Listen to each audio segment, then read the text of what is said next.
welcome. That is live, yes. We were all trying to be all subtle. We were going to be like, oh no, we're going to be like Tom Waits, man. We're just going to come out all subtle. And I get out on stage, like, boom! I'm not subtle. You have to get the reaction. You have to get the reaction out of there. You're like, hold on, we didn't get it right when we came out like Tom Waits. We got to get out of there. Well, I ain't Tom Waits, so I got to say, boom!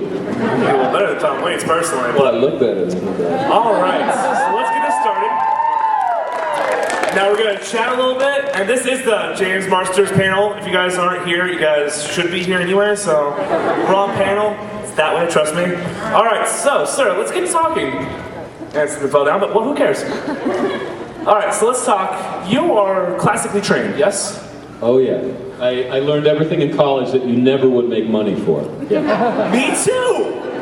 See, I'm here. What are you doing in college, huh? Woo, I'm going for, like, film. I know I'm not going to get, trust me, I know. I'm line, bro. I'm going to die broke, I know this. Either die broke or shattered dreams. And man, if you're an artist, then you don't have to spend so much money on your entertainment, because your entertainment's at work. So. Ramen is the greatest food ever. Give me a little, come on, give it up for ramen! Yeah! Because you can spice it. You can put a little onion in there, a little green onion. I had a girlfriend who was like, what are you doing? I'm like, no, I can get like a little piece of gristle and put that in there and it'll cook in, it'll be delicious. I used to live on, I was so poor until I met Joss Whedon. I was like, seriously. I had a theater company and I was sleeping on a big pile of rags in the back. And seriously, ramen was like, when we had ramen, that was the good night. Yeah, that was the one. It was just cold beans. Man. Oh. Well, actually, here's... I was happier than I'd ever been in my life, man. Cold beans is a delicacy here. Cold beans is a delicacy. We love beans here. I'm telling you right now, if you give me beans and rice, I can live like for 2 days. Because I'm really you get hungry enough, man. Anything. Yeah, exactly. All right, so let's talk about your classically trained. Could you tell us how you feel about Macbeth? That's my favorite subject to go on and on and on about.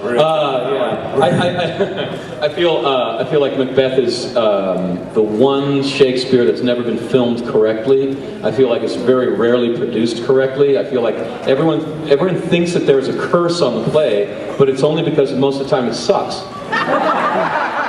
I've seen so many horrible Macbeths, and I really think that it comes down to the central mistake, which is thinking that Lady Macbeth is a bitch. Because she's really, if you really look at the script, she's not. And how can you believe in a hero that is beaten over the head and shoulders by his wife? I mean, he's a weakling. So if you really look at the script, like, this is why everyone thinks Lady M is a bitch, right? There's a scene where Macbeth comes out and he goes, man, and he talks to the audience. He goes, man, I don't think I can kill this king, man. He's too popular. If I kill this guy, the tears are going to rain from heaven, man. The whole country is going to explode on me. I'm not going to kill him. Fuck it. I can't do it. And then his wife comes in and says, hey, man, why are you not at the little party with the king? We're all getting bored out here. What are you doing? And he turns to his wife and he says, man, I don't think we should do this murder. I think it's a bad idea. And she goes, what the fuck? And she takes after him and she's like, are you a man or a mouse? What are you? And everyone, because of that scene, thinks that she's an emasculating man-hater or something. But the truth is, I used to be a little bit of a criminal. Like, a little bit. Paquito? Paquito? What? Paquito? That's Paquito. And so the thing is, like, if you're jacking a car, right, you got the Jimmy in the window.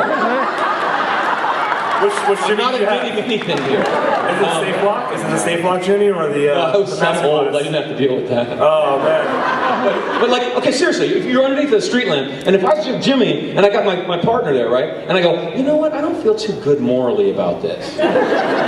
What my partner's going to do is say, you weakling son of a bee, how dare you? And he's going to take after me, and that's all that Lady M does. Yep. But the thing that you can tell, if you read the script, every time she tries that on him, he goes, shut up, man. You're not a man. You don't know what man is. You know all about being a woman, but I'm the one guy who knows about man, so Speak to the hand. And then, but it's only when she says, hey man, I know how we can get away with it. We'll blame the guards, man. We'll get them drunk and we'll get them asleep and then we'll tell everybody that they killed the king.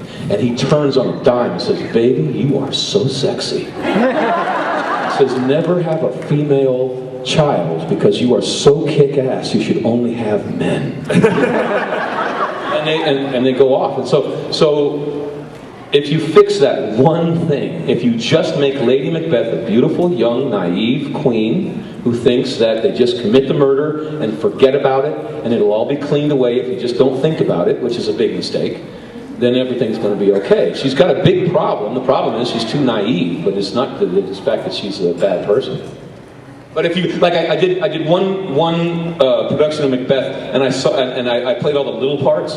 Yeah. So I'm over like cowering stage right, taking notes in my head, and the Macbeth guy made every mistake you could possibly make. Really? Yeah. I mean, they laughed at him. During the curtain call, they laughed at him. That's great. No, it's horrible. I know, but it's greatly horrible. It's like epic fail. Yeah. It's the most epic of you just oldie fail. But I took notes, like, don't do that, good God, don't do that. Like, don't cower from the ghost. At one point, one of the people that he murders comes back during a banquet, and it's his best friend. And a lot of actors go, oh God, Banquo, save me! Get it, the guy's a warrior. The reaction, I mean, like, guys, you got fight or flight, right? And you don't pick flight if you play Macbeth, you pick fight. So if the ghost comes up, draw the sword, man, fight me. It'd be great if the actor on stage just does that randomly and the ghost is just like, what the? And he gets stabbed. Jesus Christ. I think she gets stabbed right here. It lives, but it punctured lung. And it's just like, wow, that was the most effed up ghost stabbing ever. Ghostbusters be danged. There was one actor, because I did a lot of research before I did Macbeth, and there was one actor, I'm trying to remember his name. He played Merlin in Excalibur. Nicole Williamson. Thank you, Nicole Williamson. Thank you. Nice pull from the crowd. Who was that? Very Raise nice, your hand. brother. Raise your hand. That guy's bad A. That's right. But he chose to hide behind Lady Macbeth's skirts from the ghost. And I thought, okay, that's about as wrong as you can possibly get. And then I read, there's only an audio recording of Laurence Olivier's Macbeth. There's no visual recording, but it's legendary. And everyone says that when he met the ghost, he drew his sword, got up on the banquet table and said, fight me! And that's a warrior. There we go. So, that's Shakespeare. Let me ask you a question. What geek universe have you not been in? For Lord's sake, man. Planet of the Apes. Planet of the Apes and Star Trek. That's it. Have you done Star Trek? I wrote a treatment for a new Star Trek series. This is why I'm in Star Trek. I was at the very first Star Trek convention, the very first fan convention in the world in 1978 in Oakland, California. And William was there, and everybody was there. And I had my pointed ears that my makeup friend from Sacramento built for me. I had erased my eyebrows. Dude, And I built up my own, like, meticulously built up little whiskers on my forehead. Oh, that's awesome. And I had a tunic that I made myself. I had a phaser that I carved out of plaster of Paris, but it looked really good. I bet, yeah. And a big blonde. But I was really popular at the con because my phaser was better than anybody else's phaser. Nice. So you've been in the Star Wars as a voice actor. You've been in DC. Oh, I saw the very first Star Wars ever shown to the public, by the way. Really? Yeah. Tell us that story, please. Why, of course. We didn't Why, of course. We're gonna morning zoo. We didn't plan anything. I was like up watching CNN trying to figure out if the top kill worked. Which, by the way, it's not going so well. So I was living in Marin. I spent a year with my dad, and he lived in Marin. And George Lucas lived in Marin too. I lived in San Anselmo, and he was in San Rafael. But he invited all of the actor geeks to watch his geek movie. And so there was a little sign-up board on the near the theater. Do you want to see Star Wars? And I was like, well, that looks cheesy. My God, well, that's free. What the heck?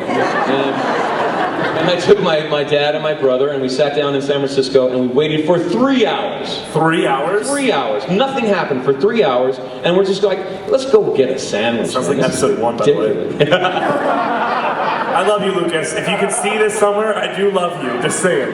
Please don't kill me. But then George comes down the center aisle, yeah. and he goes, guys, I'm really sorry you had to wait, man. The film is not completely done. A lot of the music cues are not really finished, and the color correction's not right, and the mats, sometimes you can see the mats around the spaceship. And we were editing the film up in the projection booth. That's why it took so long. The font cuts is... Oh no, it gets better. It gets better. Please. It's a long story. Hey, you know what? We got an hour. Okay. So for like 6 months, it was my film, right? And no one else had seen it. And I was talking to my friends. I was a freshman in high school. I was 14, perfect age for the film.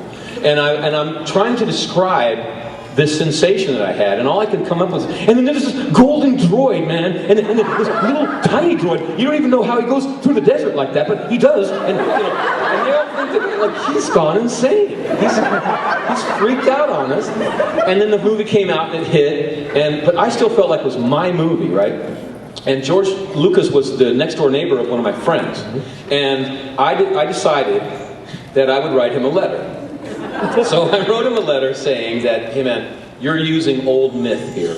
All this story that you're telling is not your story. It's the basic hero journey. It is 4,000 years old, and good for you for using it again. But it's not just for kids. This myth is for adults and kids together. So don't oversell this movie. I don't want to see any breakfast cereal. I don't want to see any nappy blankets. I don't want to see a lot of toys about this movie, because if you... Well, hold on 1 second. I have to cut you off there, because I do have like the two R2s. I'm self-customing one. I know. Did you get Obi-Wan and the old school Obi-Wan? I have like 8 lightsabers. Dude!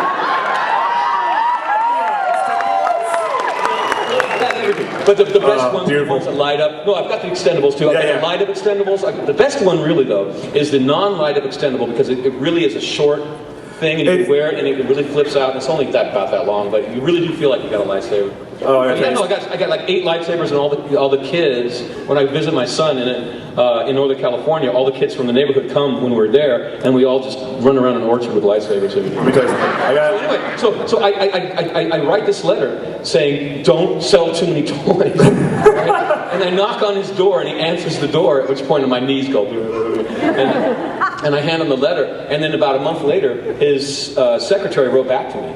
And he says, George read your letter, he respects your views, you're completely wrong. We are going to sell billions of dollars worth of toys, but don't worry, there'll be good toys. And it was the first time that someone treated me like an adult.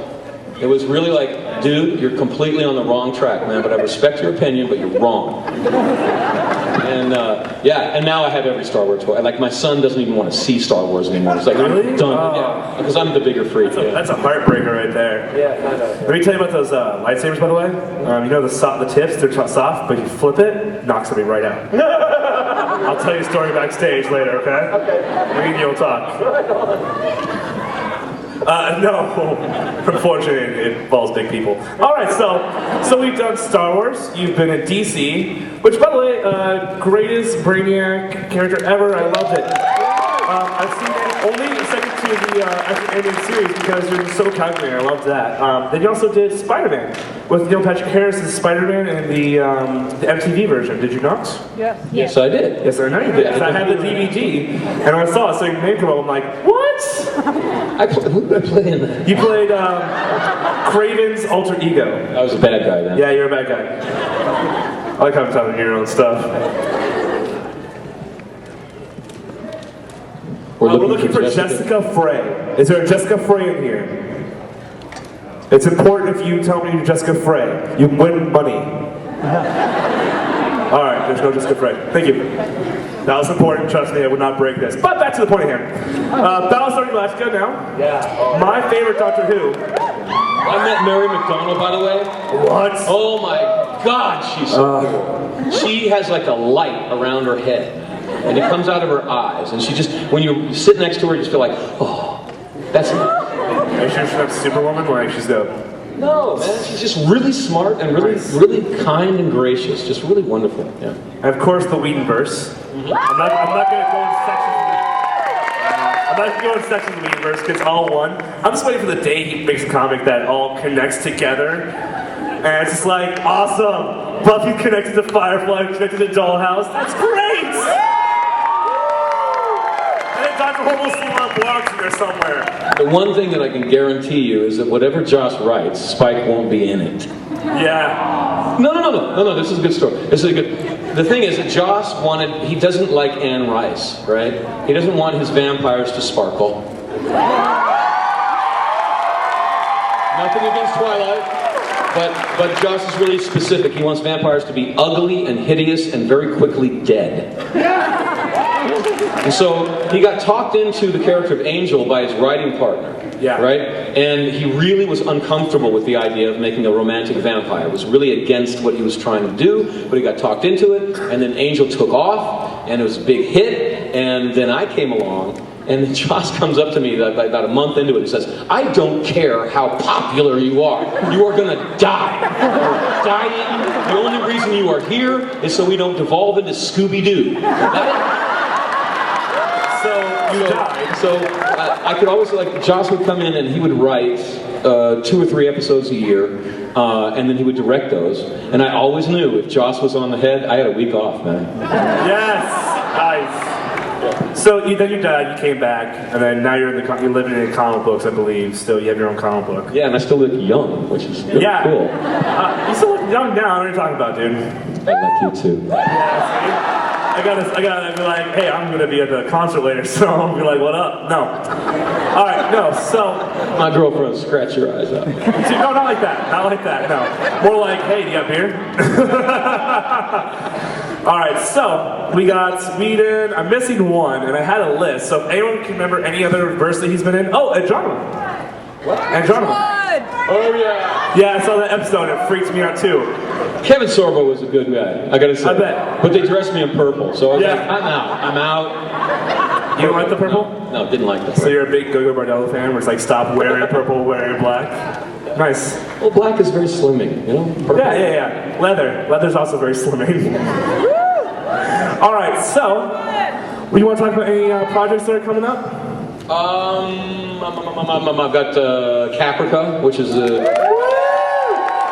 get up, Caprica! I can't guarantee you that I'll be back on Caprica, except they changed the script where they were supposed to kill my character. They left it open-ended, so you don't really know if he's dead or alive, and it's so pathetic. But when an actor finishes his role on a set, everyone applauds. It's rap. It's called rap? Yeah. No. And this is James's last shot, everybody. Thank you, James. And they all clap. Oh, you're such great, yeah! Ridiculous. But nobody claps for like the key grip or the, anyway, so when they clap me off, they said, and this is James's last shot, and he's kind of dead, but everybody knows he's going to be back. Okay, thank you. And it was really kind of, it was sad because I had a crony, and they didn't say that about him, and he just I've been there. I've been on a set before. They wrapped everyone else, and even the child who was playing my daughter got it, and I was helping out on set because I've done key grip and stuff, so I was like, oh, I'll hang a light because I'm always helpful. I do something. And they're like, it's a rap for everybody else. And I'm walking out, and one of the people's like, isn't it Ryan's rap too? And they're like, oh, we were saving the best for last. Oh man, dude, that's the biggest compliment you could get, because that means that the crew thinks of you as one of them, not the freaky actors who have to be clapped off or they'll cry. Well, I was fine with it. But it was one of those things just like, I don't get cake. I wanted cake, man. I hate cake. What? No, if it's your birthday on a set, they close down set and everyone claps and says, happy birthday. Oh, that's obnoxious. And the work stops, and you can tell everybody just wants to get back to work so they can get back home to their children and their wife, man. But again, the director of photography doesn't get a birthday cake. Yeah, I think director of photography should. That's like above the line. Definitely get that. I understand if you're like PAs because you got 18 PAs that share one. Actually, you know what? They should share birthdays. Group them up in 1 month. One birthday for everybody. For 1 month. Just finish it. And everyone's during this time. time. Anyway, then I'm also on Hawaii Five-0, which is It was one of my favorite series when I was a kid. I just think Jack Lord just had the best hair in the world.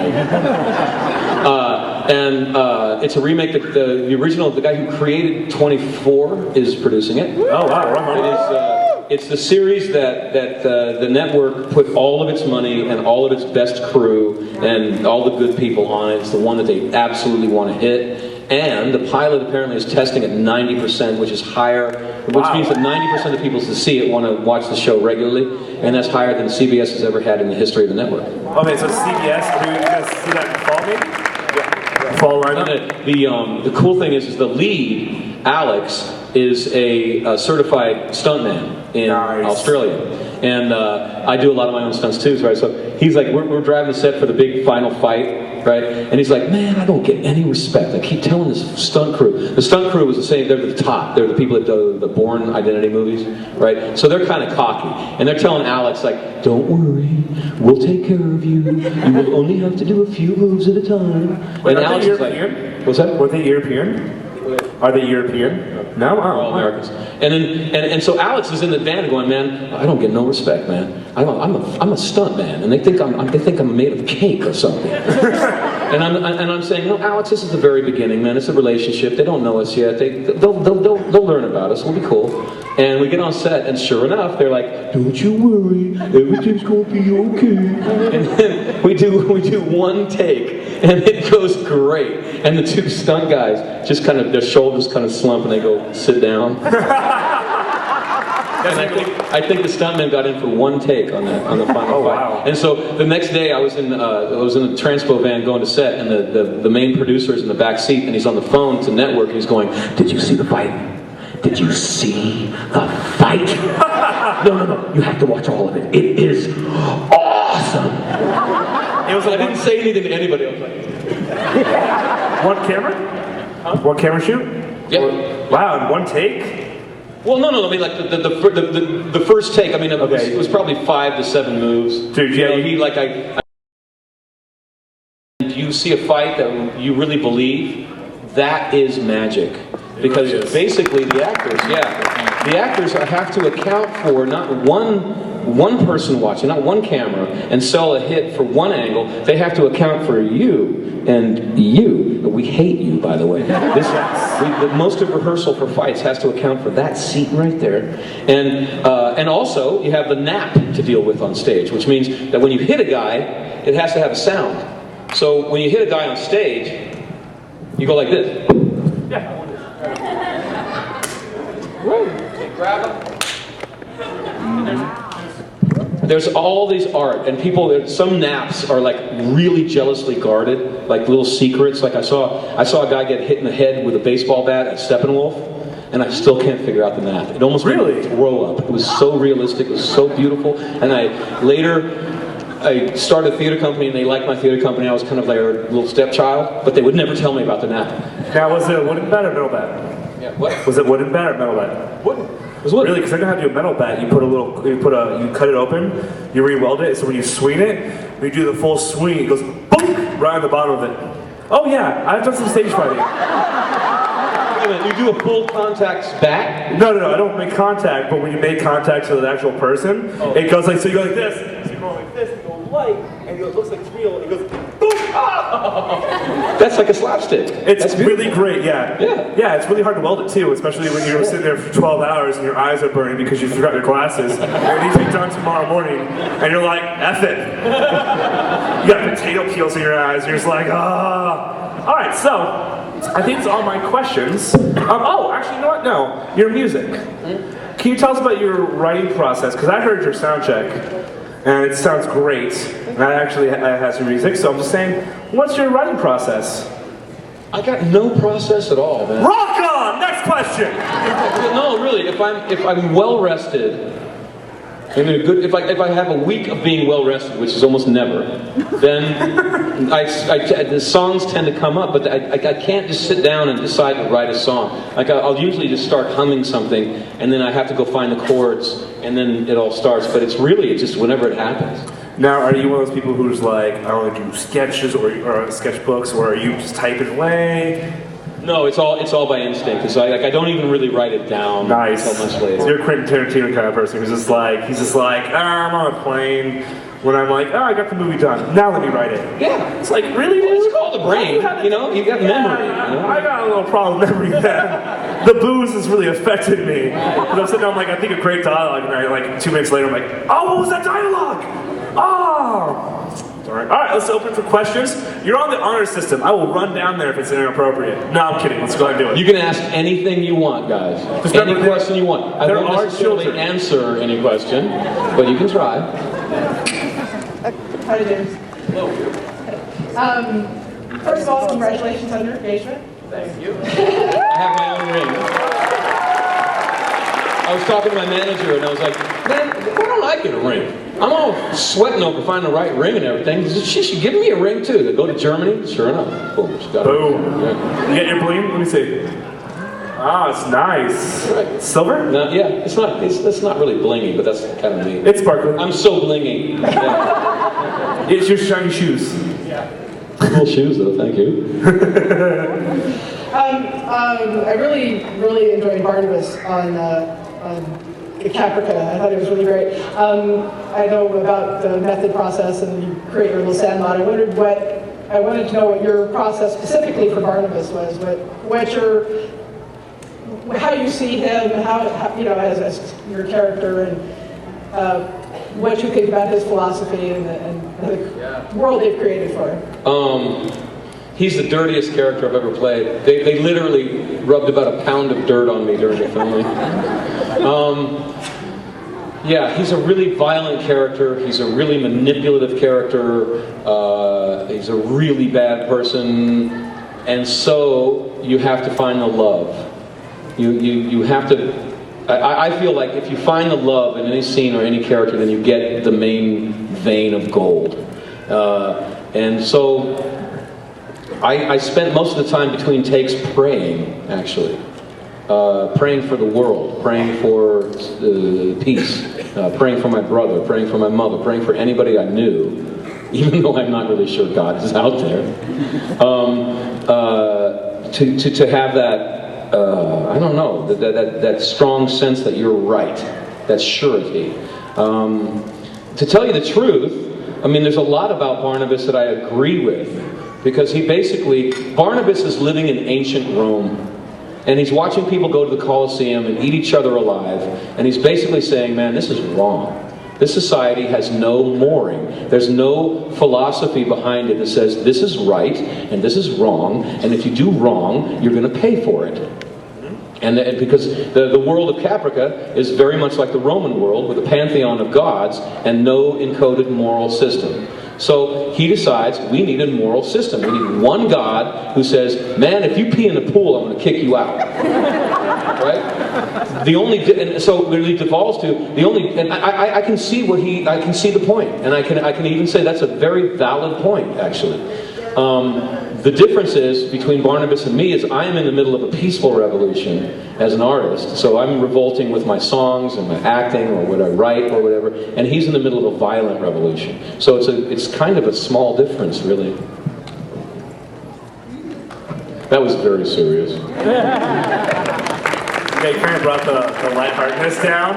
You're all like, yeah, we're rock and roll, and you're like, no, seriously, he thinks the world should be a law and order. It's like, wow, man, it's brilliant. It's really brilliant. That's my favorite. All right, next question.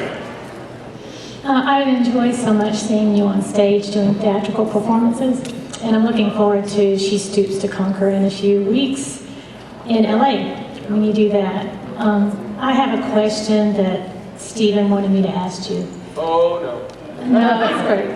He wanted to know how you go about choosing your co-stars when you do the play pieces like Love Hearts. You did the Love Letters recently, and you did Macbeth, and you've done Teachers. How do you go about getting those co-stars to work with you? My favorite way to do it is just hire a good director and let him do it. That's a brilliant way to do that, by the way. Keeps us in business. Because I'm really, when I'm acting, I'm being subjective, which means I would choose someone based on my own needs, not necessarily the script's needs. So I try not to even be in on the decision making about that, unless I'm producing. You know, if I'm the producer, then I'm in on all of that. But if I'm just acting, I like to just keep my nose in the script. Okay, thank you. Yeah. Who's Steven?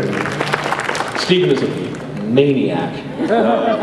He's a fan that comes and orders me around all the time. But he always has an interesting question. He's always the guy who, if you guys are very brave, everybody wants to ask questions, but sometimes no one wants to be first. But Steven always wants to be first. Rock on. All right, next question. I have a really classic question here. I have to know, what's it like to make out with John Barrowman? Remember that game I told you about, the 25? The 25 you said? There's 25 things they could ask you all the time? Every time you just ask me to do a shot. All right, let's do it. Okay, the truth is that I don't really feel sexy when I do love scenes. Because, like, when I want to kiss a girl, man, or guy, I want to be the one to decide to do that. And if someone says, okay, kiss him, and you're getting paid for it, what is your profession? So Instagram? I'm a, Yeah, cool. Instagram. I like it. I'm a prostitute. I mean, come on. So show us your boob, you know. So for me, it really is a very uncomfortable day whenever you shoot that stuff. And so what you really want is someone that you trust and feel comfortable with, and someone who you really think has your back as a friend, right? And like Sarah was a really good person, but she loved to give me shit. She's like, we would do love scenes, and she was the lead, so she refused to show any skin, which meant that I had to show double skin. But she would rub it into me. She would come in with a muffler and gloves for the love scenes. Like, this is my costume. So that was kind of hard. Or, you know, like you show up to work and the only costume you have is a sock. And you take the robe off and you're hoping no one cracks a joke. And Sarah's like, well, it's very large. You're the flea of the acting world. And then, so on the other end of it, you get John Barrowman, right? Now, when on the first episode, during the kissing fighting scene, I blew a gag, right? And when we went through the glass, I took the wrong angle and I got cut. But I didn't want anyone to know that I blew the gag, because if you blow the gag, they're going to send the stuntman in and you'll never get back on the set, right? So the next day comes and I'm still bleeding through the costume. And John comes up and he goes, you blew the gag, didn't you? You blew it, didn't you? And I said, yeah, man, I blew it. And he goes, dude, go to your trailer. I'll get you a doctor. Just go. And the director's like, where are you going? And John goes to talk to him. And he got his own personal physician to come and stitch me up, take the stain out of my costume, get me back on set, and no one knew anything. Nice. So John is the man.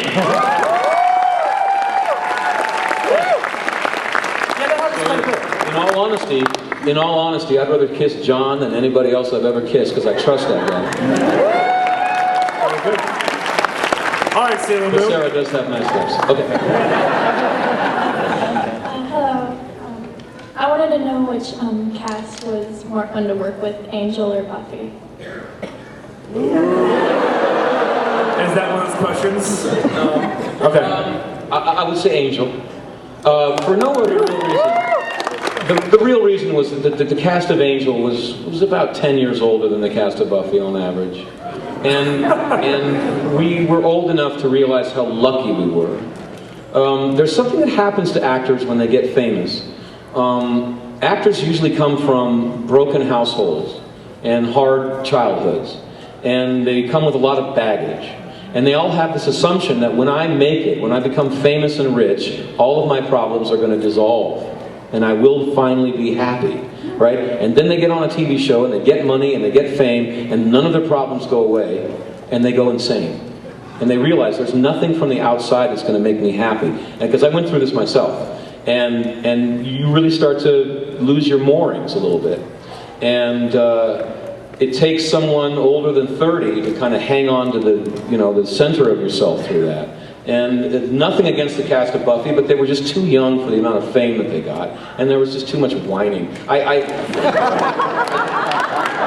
I'm a producer who was famous for firing actors. Like when I was at a theater company, if you showed up and you didn't know your lines and you showed up late too many times, I would fire you so fast and take your role and get great reviews. That's brilliant, sir. And I was married, I'm divorced now from my ex-wife, but she was also a really good actress, so it was a female that messed up, boom, fired, she's in. So everybody was afraid of working for New Mercury Theater, but they all wanted to work for us because there was no bullies in the pool. But I was very used to being able to go up to an actor and say, goodbye. And so a lot of times on Buffy, I was thinking, you're fired! Oh, did I say it? Did I? Ooh. I'm not producer right now. And so I never said it out loud, but I was thinking it all the time. But I mean, nothing against them, because really, if I had that much money and fame dumped on me when I was in my early 20s, I spent a lot of my early 20s in jail anyway, so I would have been horrible. So there's no judgment involved, but it was better to work with the Angel cast. All right, Dr. Horrible, what you got? I'm a big fan. I watch most of your stuff that isn't too inappropriate. Wait a minute, right there. What was inappropriate? Oh, you know what? Yeah, okay. Sorry, I forgot. Yeah, okay. And I've always wondered, what was your favorite character to do? Without exception, Spike.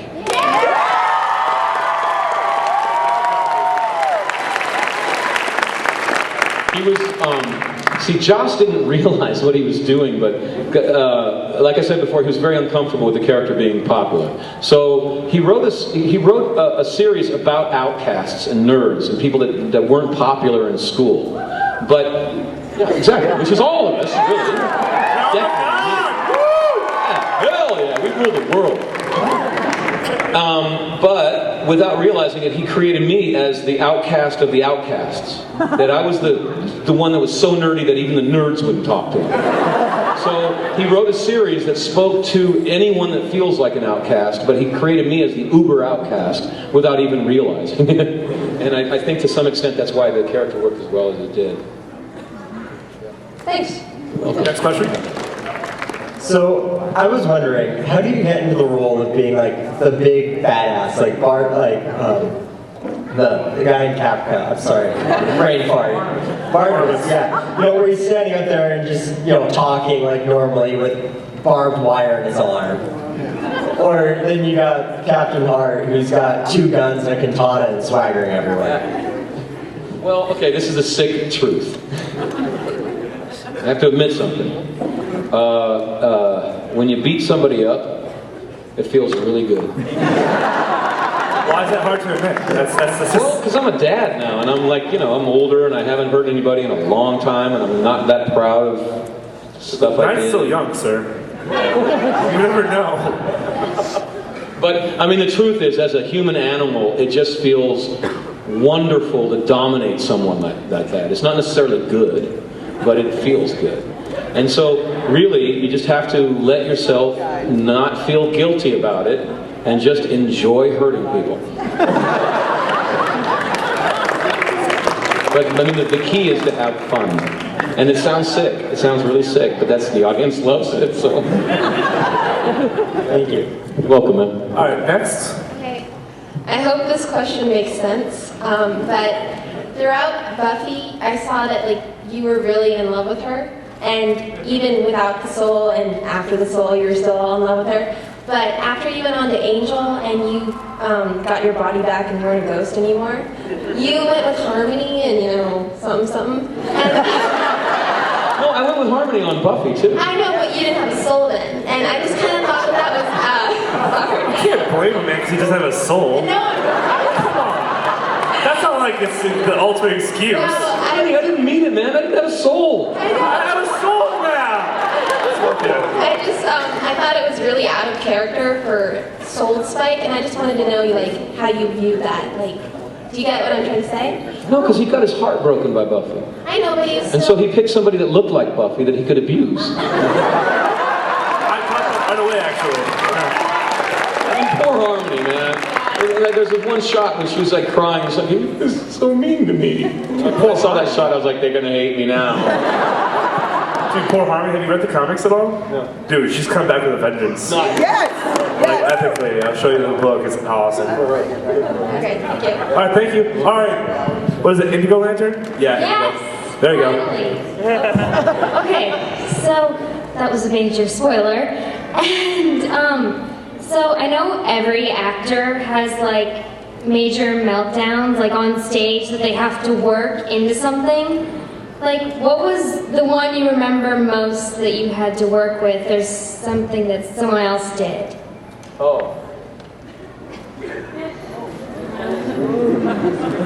Remember the hardest time you cried? That's the thing, man. Everybody writes these stories where actors are always losing their patience and screaming and stuff. But the truth is, we always get, dumped on ice water for 8 hours, slapped in the face for 12 hours, and we don't lose our temper.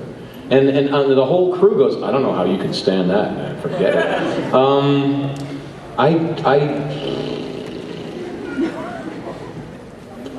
I've never lost my temper because I don't want to be the actor that I would have fired. But I have to really, I'm really trying to pull this out. No, I've never seen anybody lose it on set. I've seen the crew lose it. I've seen directors lose it. I've seen producers lose it. I've seen everybody else lose it, but I've never saw an actor lose it. Did you ever like make a giant mistake like on stage? Like you forgot your line or something? Okay, 2 biggest mistakes I've ever made. One was on stage, right? I was doing Misalliance, a Shaw play.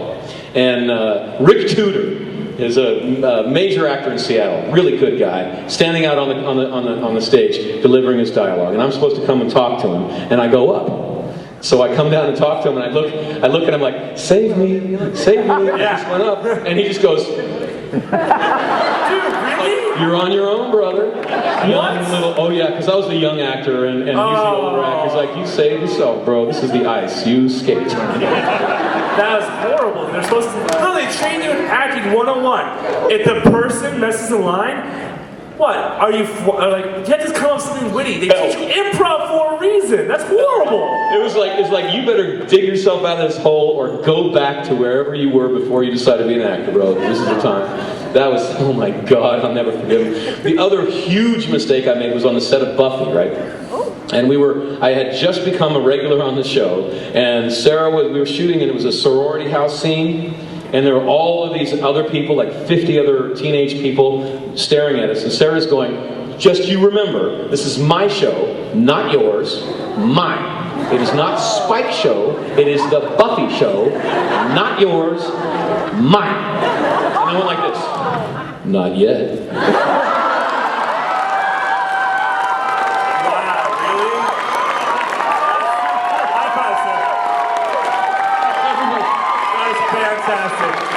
And all the teenagers went, I could just see Sarah like, I'm gonna get you. Oh my God. They just came in with a wool and everything. Yeah. I don't think I ever got out of that hole. So like for years I was like, it's called the Buffy Show. It's called the Buffy. Please no more. Please no more. All right, next. This is a question kind of for actors. I read in an interview where you said when you made the move out to LA, you didn't have an agent or a manager or anything, like you basically had your SAG card. Or a clue. Okay. I actually just came back from LA having experienced that, and I was wondering how you found the auditions and especially for Buffy, like how you made it there so that you could go on. This is going to be really depressing. Okay. Oh wow, walk on. I slept my way to the top. No. I had a friend from high school that went on to be one of the major casting directors in Los Angeles. His name is Robert Ulrich. And I've just known him forever, and he's always been very supportive of me. We hooked up when we were in New York. He was an actor, and I was going to Juilliard, and kept the relationship going. So when I had a son, and I remember he was getting wiped off, he was all bloody, he was getting wiped off on the warming table. And they say that when a man sees his first child, his cognitive abilities like double. He starts thinking ahead. I'm sure the same is true with women, but they haven't done the test yet. But I experienced this change as a voice in my head going, go to Los Angeles, whore yourself out, make money. You are happy being poor. This little guy will not be. Darth Vader talk to you? Wow! Dude, you got an innovator. Does he go, no? Whatever you have. Nice. So I immediately called up my friend Robert Ulrich and said, will you help me out? He said, of course. And at that point, I'd moved down to LA. If Robert would have said no, I would never have gone. Because really, there's 1.5 million actors in LA, and 20% of them are in the union. And 90% of the people in the union never get work. We have a 90% unemployment rate in our union. And the lucky ones get in the union. So it's hard. Yeah. But I had a friend who was in. Now, would you recommend trying to go crew-wise for her, so that way you get to know people, and that's really how the business works, is knowing people, nepotism, knowing who everyone is, getting to meet people, and that's probably smart if you just get a job as a PA and try to get paying jobs there, and that way you keep going, and one day you'll be like, hey, I want to make a movie, and then you'll get free work, because everyone loves you, because you make cake. Or pie, if you like, Alright, next. Okay, so I'm gonna be honest, today hasn't been the best day, my boyfriend ditched me here. Cool.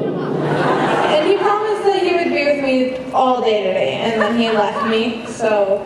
But I was wondering, maybe to make it a little bit better, if you wouldn't mind singing just a little bit of Rest in Peace from...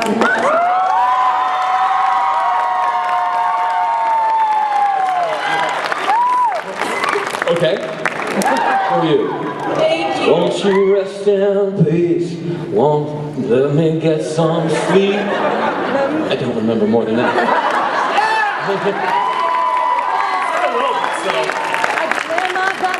But I can't find my sweet release.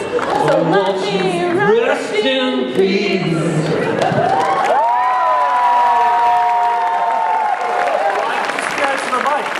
You could have had a duet right there. You got a nice voice. He does. And your boyfriend's an idiot. You're beautiful. Go to Geek Prom. You'll find a better boyfriend. Trust me. I dated the wrong people for a long time too, man. It's not your fault. Dude, high five for that. Alright, next question. Let's go.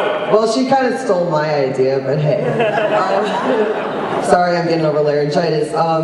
Who is your favorite cast member on Buffy and Angel to work with, and who do you still keep in contact with? Anthony Head.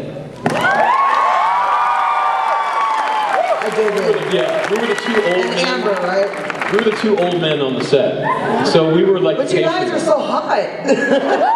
Oh, man, this is my memory of Anthony. The first time I met Anthony, I had no one to introduce me to him. I'd done 3 days shooting. And he comes up to me right in my face and goes, "We don't say it like that, you brat." I seriously thought you were British until I saw you on a television interview. Like, you do the accent so well, it was just floored. Because of Tony. Because he rode me. Really? He was up my... He's an amazing every musician day. as well. Oh, and when I said bollocks wrong, oh, he went through the roof, man. He was like, "I've got to go home. I've got to go home and talk to people and say I'm on the show with this crap actor who can't do an accent." Well, you did excellent. I did, because I really did have someone helping me with the dialogue for the first year and really make sure it was all right. And I couldn't have paid someone better than Tony. He's a really nice guy, too. And a great musician like you as well. I've heard his music, so thank you. I love it. You rock. Again, go to Geek Prom. You'll find somebody just who will not leave you. Geek Prom. Oh, never mind. I lied. Don't even listen to me.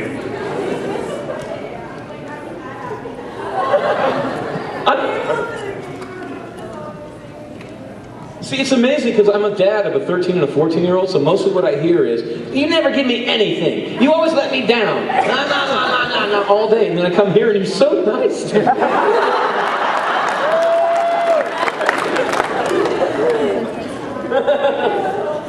Thank you.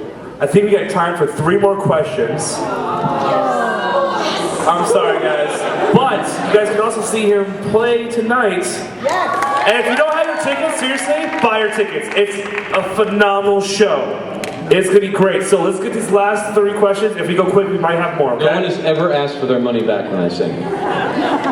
Okay, my question is, what was your favorite episode to do of Buffy, and what was your favorite episode to do of Angel? My favorite Buffy, without exception, was the musical episode. Yes. For a different reason than you might think. This is the reason I love it so much. One day, I'm in my trailer, Joss knocks on the door, and he goes, "Here, this is the music for the next episode." And he hands me a little cassette tape. I'm like, the music for the what? And he's like, "I'm sorry, I'm very busy, I gotta go." And so I'm just standing there with the tape. I was like, "Okay, man." Put it in the little tape recorder right in the trailer, and it's Joss and his wife Kai, and Joss is playing piano. Now Kai and Joss are wonderful people, and they're both geniuses, but they can't sing at all. And Joss can't play piano to save his life. And so what you have is like these 2 warbling weirdos singing this music, and my face just kind of fell, like, he's gone insane. We lost Joss. Joss is on drugs. You know? And I come out of the trailer with this bewildered look in my eye, and everyone else is coming out of their trailer with the same look on their eye.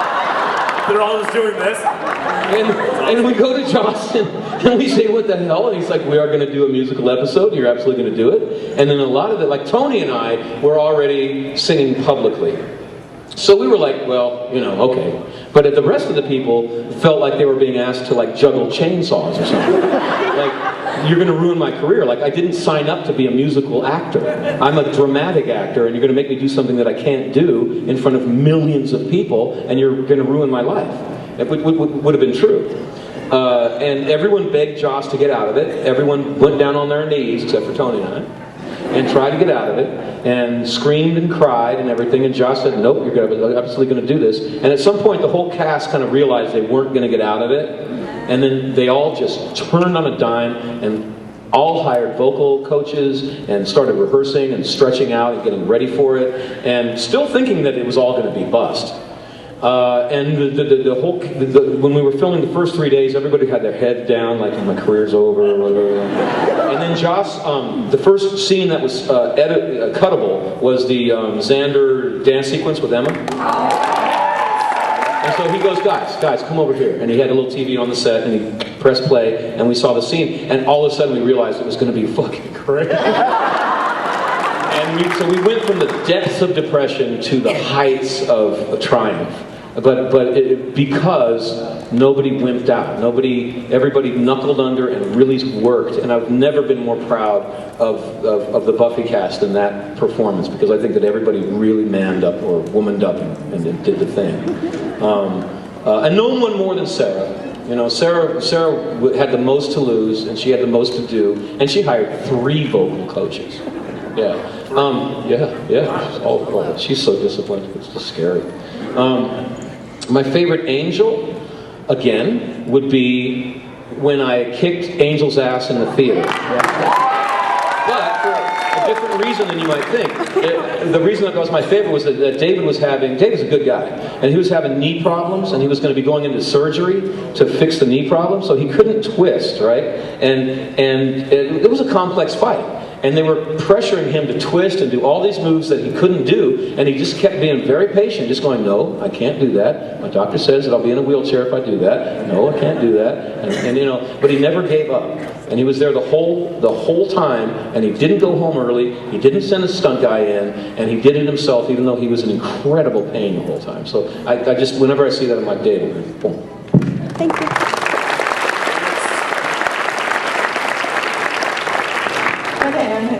Yeah, sort of. You were in P.S. I Love You, and I was watching it with my girlfriends, and I said, "Hey, that's Spike from Buffy," and they all went, "No, it's not." I said, "Yes, it is," and about that time, they said, "Vampire Slayer is not a job opportunity in a movie." And I said, "See, I told you." So my question is do you have anything special from that movie? Because it just really made it good for me, because I went, "I know who he is." And I was right, they were wrong.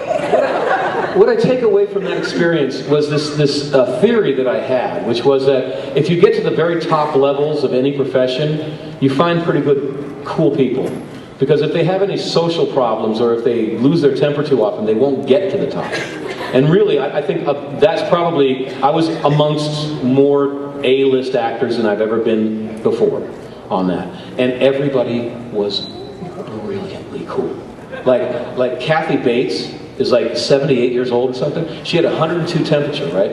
And we're filming a scene where all of the friends and family break in on Hilary Swank, who's lip-syncing a song and gets embarrassed. But we spent 17 hours filming this way on Hilary, and after 17 hours finally flipped around to film us. And so Kathy Bates, 78 years old, 102 temperature, 17 hours later, she's standing at the door, and everyone's behind her, and I'm thinking, oh man, how's she going to hold up? Is it going to be okay? We're going to get this scene, is it okay? And she turns around to the cast and goes, men from the boys, guys. Boom.